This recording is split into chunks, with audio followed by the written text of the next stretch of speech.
You are watching Yoho Television HD. Stay connected. नमस्कार, Yoho टेलिभिजनको फैसला विशेषमा म यहाँहरूलाई हार्दिक स्वागत गर्दछु। जीवराम भण्डारी।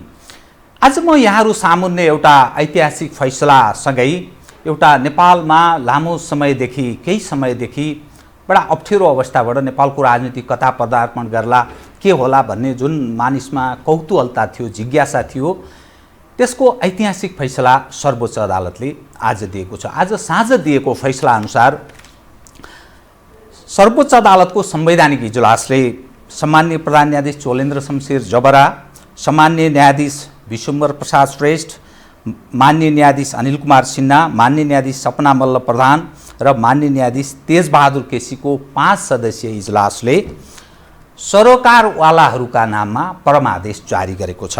यस अन्तर्गत परमादेशमा भनिएको छ, अब रिट निवेदनको माग अनुसार आदेश जारी गर्नुपर्ने वा नपर्ने के हो भन्ने 5औं प्रश्नका सम्बन्धमा विचार गर्दा संघीय संसदको प्रतिनिधि सभाको विघटनको लागि नेपालको संविधानले निर्दिष्ट गरेको निश्चित पूर्वावस्थाहरूको अभावमा तथा संविधानको आधारभूत मर्म, मूल्य र मान्यता प्रतिकूल सम्माननीय प्रधानमन्त्रीले संविधानको धारा 76 को उपधारा 1 र 7, धारा 85 तथा संसदीय प्रणालीको आधारभूत मर्म एवं मूल्य, मान्यता तथा हाम्रो आफ्नै र संसदीय प्रणाली भएका विभिन्न मुलुकहरूको अभ्यास बमोजिम भनी संघीय संसदको वर्तमान प्रतिनिधि सभा विघटनका लागि सम्माननीय राष्ट्रपति समक्ष गर्नुभएको मिति 2077-9/5 को सिफारिस तथा सो बमोजिम सम्माननीय राष्ट्रपतिबाट सोही मितिमा भएको प्रतिनिधि सभा विघटनको निर्णय विज्ञप्ति समेतका तत्सम्बन्धी सम्पूर्ण काम कारबाहीहरू असंवैधानिक भएकोले प्रारम्भदेखि नै कानुनी प्रभाव शून्य रहने गरी उत्प्रेषणको आदेशले बदर हुने ठहर्छ।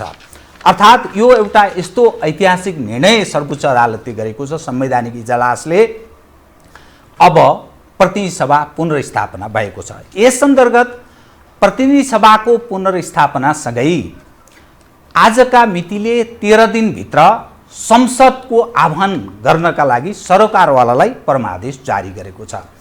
यससँगै अब आगामी दिनको राजनीतिक कोर्स के होला?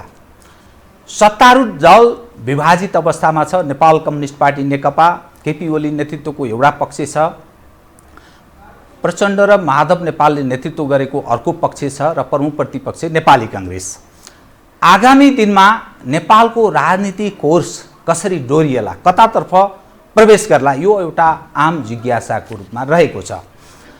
सर्वोच्च अदालतको यो फैसलासँगै आगामी दिनमा नेपालको राजनीतिमा कसको नेतृत्वमा सरकार बन्ने या यही सरकारले निरन्तरता पाउने, सर्वपक्षीय बन्ने या कसरी अगाडि बढ्ला, यो एउटा कौतूहलताको एउटा राजनीतिक प्रश्न खडा भएको छ।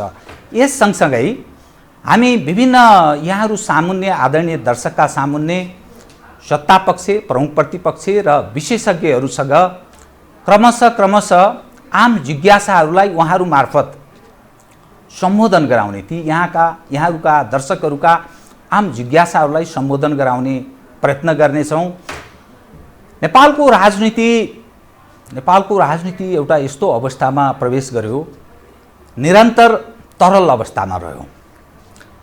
विक्रम सम्वत 2062-63 को ऐतिहासिक राजनीतिक परिवर्तन पश्चात नेपाली जनले आश गरेको नेपालको राजनीतिले स्थिरता प्राप्त गर्ला र सहज अवस्था सृजना होला, त्यस अनुरूप संविधान बनेपछिको अवस्था अनुकूल होला भन्ने जो कल्पना नेपाली जनले गरेका थिए, तर घटनाले एकपछि अर्को त्यस्तो हुन सकेन। फलत निरन्तर राजनीतिक अस्थिरता रह्यो र प्राकृतिक विपत्तिका अवस्थाहरू पनि हामीले सामना गर्यौँ। यो राजनीतिक परिवर्तन पश्चात 72 सालको भूकम्प, त्यसपछिको एउटा संविधान जुन ढङ्गले जारी भयो 72 सालमै, तत्पश्चातको स्थितिमा हामीले हाम्रा जीवनहरूमा आमूल परिवर्तनको पनि आश हामीले गरेका थियौँ। तर त्यस अनुरूपको नेतृत्वको काहीँ न काहीँ क्षमतामाथिको प्रश्न पनि आम जनका सामुन्ने तेर्सियो र फलत हामी यस्तो ठाउँमा प्रवेश गर्यौँ दिनानुदिन सधैँ हरेक पटकका परिवर्तन र यो परिवर्तनको स्थायित्वको प्रश्न कायम रहिरह्यो। यसै अवस्थामा सत्तारूढ दलभित्रको र अब आम दर्शकका सामुन्ने पूर्व प्रधानमन्त्री तथा नेपाल कम्युनिस्ट पार्टी नेकपा प्रचण्ड माधव पक्षका नेता भने मैले वो झलनाथ खनाल आफैमा एउटा विशिष्ट वरिष्ठ नेता हुनुहुन्छ पूर्व प्रधानमन्त्री झलनाथसँग म यहाँ दर्शकका सामुन्ने प्रस्तुत गर्ने जमर्को गर्नेछु। खनालजी स्वागत छ यहाँलाई। धन्यवाद।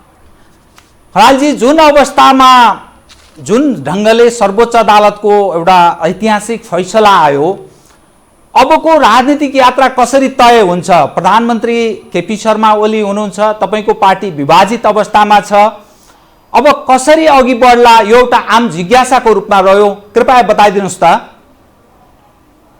आज सर्वोच्च अदालतले जुन फैसला गरेको छ यो फैसला एउटा संवैधानिक इतिहासमा एउटा ऐतिहासिक फैसला हो।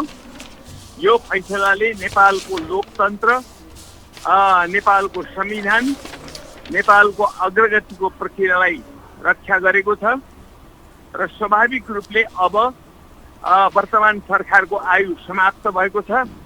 अब नयाँ सरकार गठन गर्नको निम्ति नयाँ ढङ्गले अगाडि बढ्नुपर्ने आवश्यकता उत्पन्न भएको छ र हाम्रो पार्टी नेपाल कम्युनिस्ट पार्टी नेकपा अब नयाँ ढङ्गले एकताबद्ध हुँदै अगाडि बढ्ने अवस्था सिर्जना भएको छ। जुन साथीहरूले एउटा दम्ब र घमण्डवश यो 5 पुसको प्रतिगमनकारी कार्य गरेका थिए वा घटना घटाएका थिए त्यसको पक्षमा हुने धेरै साथीहरू, चाहे पार्टीको केन्द्रीय कमिटीका सदस्यहरू हुनुहोस्, चाहे चाहिँ अरू जनप्रतिनिधिहरू हुनुहोस्, उहाँहरू सबैले आफ्ना गल्ती कमजोरीहरू स्वीकार गरेर उहाँहरू पार्टीमा फर्कन चाहनुहुन्छ भने उहाँहरूलाई हामी स्वागत गर्न तयार छौँ। पार्टीलाई अझ बढी एकताबद्ध राखेर हामी भोलिको अग्रगतिको निम्ति नयाँ ढङ्गले तयार हुनुपर्छ भन्ने पक्षमा छौँ। त्यो अग्रगति भनेको र आगामी दिनमा गर्ने भने के? अब प्रधानमन्त्री केपी ओलीका सवालमा जो उहाँको नेतृत्वमा सरकार छ यस सवालमा तपाईँहरू के धारणा राख्नुहुन्छ र त्यो उहाँको नेतृत्वलाई ग्रहण गरेर बसेका आम कार्यकर्ता र त्यहाँ रहेका प्रतिनिधि सभाका सदस्यहरू र मन्त्रीजीहरू हुनुहुन्छ उहाँहरूलाई के गर्नुहुन्छ? सबभन्दा पहिलो कुरो अब केपी ओलीले तुरन्त राजीनामा गर्नुपर्छ र आफूले जुन प्रकारको गल्ती, असंवैधानिक गल्ती उहाँले गर्नुभएको थियो त्यो कुरोलाई स्वीकार गर्नुपर्छ र स्वीकार गरेर पार्टीका जति साथीहरू एउटा अलमलमा, भ्रममा आदिमा उहाँले राख्नुभएको थियो ती साथीहरूलाई पनि पार्टीमा एकताबद्ध भएर अगाडि बढ्नुको लागि उहाँले भन्न सक्नुपर्छ। भन्नु भएन भने स्वाभाविक रूपले जो साथीहरू एकताबद्ध छन् ती साथीहरूलाई एकताबद्ध गरेर पार्टीलाई अरू सुदृढ गर्दै हामी अरू सबै लोकतान्त्रिक शक्तिहरूसँग समेत एकताबद्ध गरेर हामी लोकतन्त्रको सुदृढीकरण र देशको समृद्धिकरणको दिशामा हामी नयाँ ढङ्गले अगाडि बढ्छौँ। नयाँ सरकार चाँडै भन्छ। त्यो राजीनामा नगर्ने स्थिति पनि त छ नि, उहाँ कुनै त्यस्तो बाध्य, यदि उहाँले राजीनामा गर्नु भएन भने के गर्नुहुन्छ बताउनुहोस् त? उहाँले राजीनामा गर्नु भएन भने उहाँलाई राजीनामा गर्ने परिस्थिति हामी सिर्जना गर्छौँ, राजनीतिक परिस्थिति सिर्जना गर्छौँ। हामी राजनीतिक रूपले नै उहाँलाई आफ्ना गल्ती कमजोरीहरू स्वीकार गरेर अगाडि बढ्न एउटा वातावरण तयार पार्न हामी कोसिस गर्छौँ। भएन भने स्वाभाविक रूपले हामी संसदीय प्रक्रियाहरूलाई अगाडि बढाउँछौँ। अनि अरू पार्टीहरूसँगको नेपाली काङ्ग्रेसलाई तपाईँ के भन्न चाहनुहुन्छ र आगामी दिनमा कसको नेतृत्वमा सरकार बन्ने, कसरी सरकार बनाउने, आगामी राजनीतिक यात्रा कसरी तय गर्ने भन्ने सोच बनाउनु भएको छ? अब जहाँसम्म हाम्रा एजेन्डाहरू छन् ती एजेन्डा यथावतै छन्, तर हामीले देशमा 62-63 को जनक्रान्ति सम्पन्न गरेर जुन नयाँ संविधान बनाएका छौँ त्यो संविधानलाई कार्यान्वयन गर्ने प्रारम्भिक प्रक्रियाबाट हामी अगाडि बढिरहेका छौँ। यस्तो बेलामा केपी ओलीले पार्टी सञ्चालन गर्ने र सरकार सञ्चालन गर्ने दुवै कुराहरूमा असफल मात्रै हुनु भएन, उहाँले चाहिँ देशलाई प्रतिगमनतर्फ लाने कोसिस गर्नुभएको थियो। तर चाहिँ अब सर्वोच्चको फैसलाले एउटा नयाँ र सकारात्मक अवस्था सिर्जना भएको छ। स्वाभाविक रूपले यस्तो अवस्थामा हामी सबै अन्य लोकतान्त्रिक शक्तिहरूलाई नेपाली कङ्ग्रेस, जनता समाजवादी पार्टी र अरू सबै साना मसिना मझौला वामपन्थी दलहरूलाई समेत एकताबद्ध भएर मुलुकको अग्रगतिका निम्ति, समृद्धिका निम्ति हामी एकताबद्ध भएर अगाडि बढौँ भनेर म आह्वान गर्न चाहन्छु।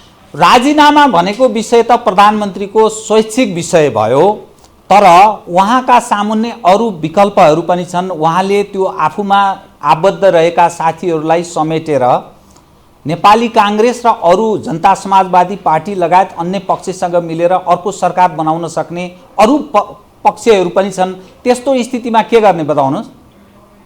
सबैभन्दा पहिला त निर्वाचन आयोगले हाम्रो पार्टीमा उत्पन्न भएको विवादको एउटा निरूपण गर्नै पर्छ। त्यो निरूपण नगरिकन दलहरू कसरी उभिने भन्ने प्रश्न हाम्रा सामु खडा छ। स्वयं केपी ओली कहाँ उभिने भन्ने पनि प्रश्न छ। उहाँ कसको नेता हो भन्ने पनि प्रश्न छ। त्यसकारणले त्यो त्यति सजिलो छैन। हामीले अरू सबै राजनीतिक दलहरूसँग जसरी उहाँको प्रतिगमन पछाडि पश्चात कुराकानी गर्दै आएका छौँ, त्यो कुराकानीले हामी अगाडि बढाउँछौँ र नयाँ धरातलबाट लोकतान्त्रिक शक्तिहरूको एकताका आधारमा हामीले अगाडि बढ्ने प्रस्ताव चाहिँ हामी गर्छौँ। अनि यो यदि मैले अलिकति आम दर्शकलाई अलिकति सम्बोधन गरिदिनुहोस्, यदि प्रधानमन्त्रीले राजीनामा गर्नु भएन र अर्को प्रयत्न गर्नुभयो भने, किनभने उहाँ अहिले पनि पार्टीको संसदीय दलको नेता हुनुहुन्छ, पार्टीको अध्यक्ष पनि हुनुहुन्छ, औपचारिक ढङ्गले तपाईँको पार्टी विभाजित भएको पनि देखिँदैन।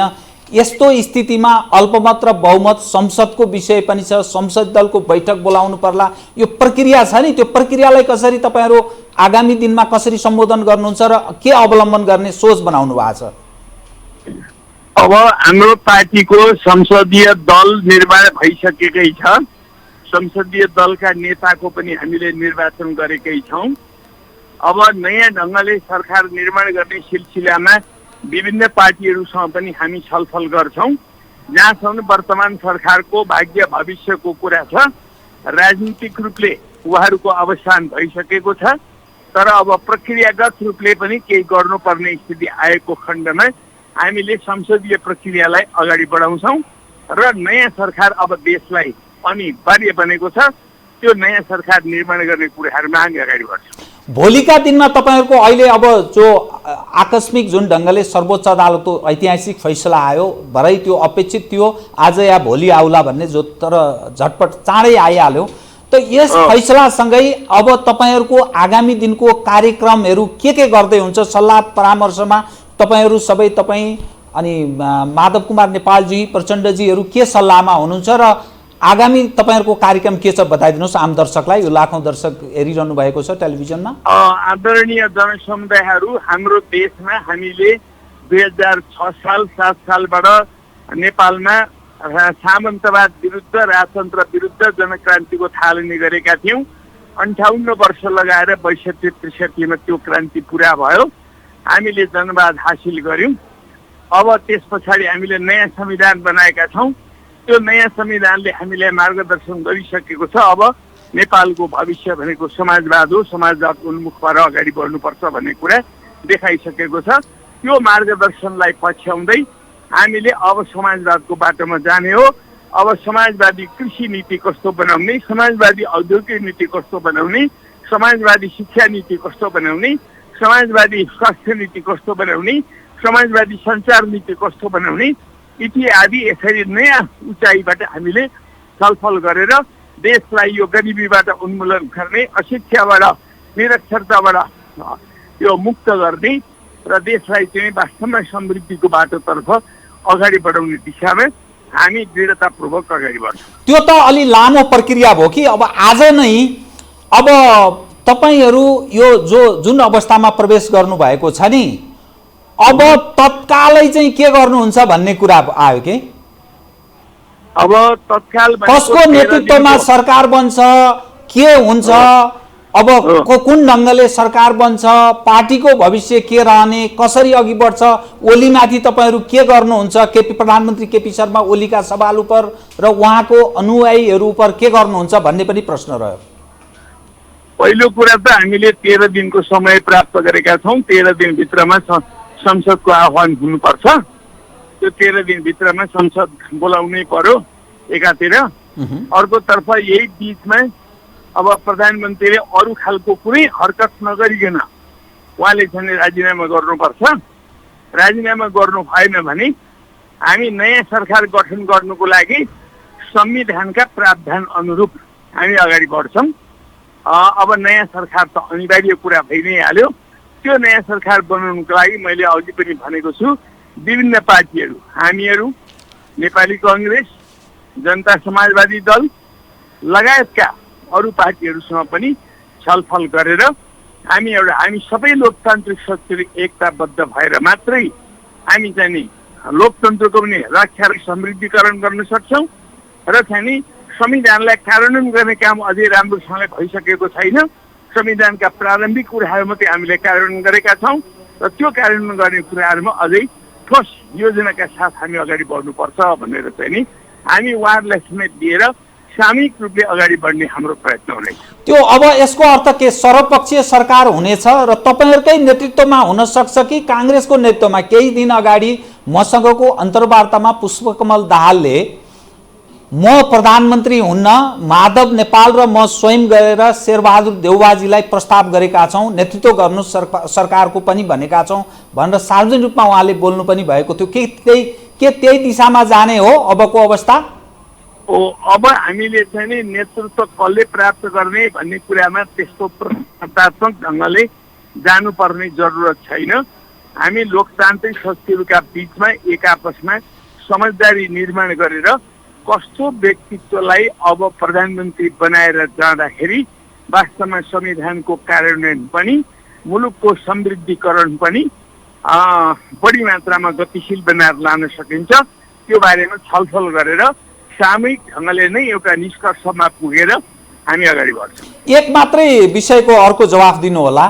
प्रधानमन्त्री केपी शर्मा ओलीले राजीनामा नदिकन अर्को अवस्था सिर्जना गर्ने सम्भावनातर्फ तपाईँ कतिको सचेत हुनुहुन्छ? उहाँले फेरि आफ्नै नेतृत्वमा अर्को सर्वपक्षीय अरू कांग्रेससँग मिलेर या अरू अवस्था सिर्जना गर्न सक्ने सम्भावना उप तपाईँको ध्यान आकृष्ट भएको छ? हामी विभिन्न सम्भावनाहरूलाई अस्वीकार गर्दैनौँ, तर अब केपी शर्मा ओलीको शासनकाल समाप्त भयो भन्ने मलाई लाग्छ र त्यो समाप्तिका निम्ति हामीले चाल्नुपर्ने राजनीतिक कदम र संवैधानिक कदम जुन हुन्छन् त्यो दुवै कदमहरूको निम्ति हामी सचेत भएर अगाडि बढ्छौँ। केपी ओलीजीसँग केही तपाईहरूको संवाद सम्पर्क या थप भोलि पार्टीलाई एकीकृत ढङ्गले लैजाने गरेर वार्ताको कुनै सम्भावना देख्नुहुन्छ? केपी ओलीले 5 पुसमा चालेको कदम यो गलत कदम हो, यो असंवैधानिक कदम हो, यो प्रतिक्रान्तिकारी कदम हो, यो प्रतिगमनकारी कदम हो, यो लोकतन्त्रका विरुद्धको कदम हो। यसमा म आत्मालोचना गर्छु, म सच्याउन तयार छु। पार्टी एकताबद्ध होस्, मलाई पार्टीले जे जिम्मा दिन्छ त्यो जिम्मा दिएर काम गर्न तयार छु भनेर उहाँ कान समाउनुहुन्छ भने हामी सोध्छौँ। उहाँले कान समाउने स्थिति भयो भने तपाईहरुले सोच्ने, अन्यथा कुनै त्यस्तो अरू सम्भावना केही छैन? अरू सम्भावनाहरू अनेक हुन सक्छन्, मान्छेका कल्पनामा हुन सक्छन्, तर त्यस्तो ठुलो ठोस सम्भावना म देख्दिनँ। होइन, देशको प्रधानमन्त्री उहाँ भएको हुनाले इमर्जेन्सी उहाँले डिक्लेयर गरेर अर्को अवस्था सृजना गर्न सक्ने सम्भावना रह्यो भने के गर्नुहुन्छ भन्ने पनि मेरो प्रश्न हो। हिजो पनि र आज पनि दिनभरि देशभरिबाट मलाई कम्तीमा पनि 30-40 वटा जिल्लाबाट साथीहरूले सोध्नुभयो आज इमर्जेन्सी लागू हुँदैछ अरे, क्या हो कसो हो भनेर चाहिँ उहाँले सोध्नु भएको थियो। आज सुरक्षाकर्मीहरू चाहिँ बडा एलर्ट छन् भनेर पनि सोध्नु भएको थियो, तर मलाई त्यस्तो बिल्कुलै लागेको थिएन। आज फैसला आयो, त्यही फैसलाको निम्ति यी सब कुराहरू चाहिँ भएका हुन् भन्ने कुरा प्रश्न छ। तर अझै पनि मान्छेहरू के आशंका गरिरहेका छन् भने इमर्जेन्सी लागू गर्ने, अध्यादेश ल्याउने, पार्टी अझै फोड्नको लागि चाहिँ आधार तयार पार्ने, त्यस्ता खालका काम हुन सक्छन् भन्ने आशंका गर्दैछन्। यस्ता खालका कदमहरू चालियो भने त्यसको दृढतापूर्वक प्रतिकार हुनेछ। राष्ट्रपतिको सवाल उपर तपाईहरूको के धारणा छ त पछिल्लो अवस्था उपर? अब यो घटनामा राष्ट्रपतिले जुन भूमिका निर्वाह गर्नुभयो, प्रधानमन्त्रीले जुन भूमिका निर्वाह गर्नुभयो, उहाँहरूले आफै बुझेर आफ्नो भूमिका कस्तो भयो, कतिको नैतिकवान हुनुहुँदो रहेछ, त्यो पदबाट कस्तो भूमिका खेलिनु पर्थ्यो भन्ने बारेमा आत्मसमीक्षा गरेर आत्मनिर्णय गर्नुको लागि म चाहिँ अहिले छोड्न चाहन्छु। हस्, धन्यवाद झलनाचे। धन्यवाद। आदरणीय दर्शकवृन्द, उहाँ हुनुहुन्थ्यो पूर्व प्रधानमन्त्री तथा नेपाल कम्युनिस्ट पार्टी नेकपाका वरिष्ठ नेता। उहाँ पछिल्लो अवस्था उपर नेपाल कम्युनिस्ट पार्टी नेकपा अब के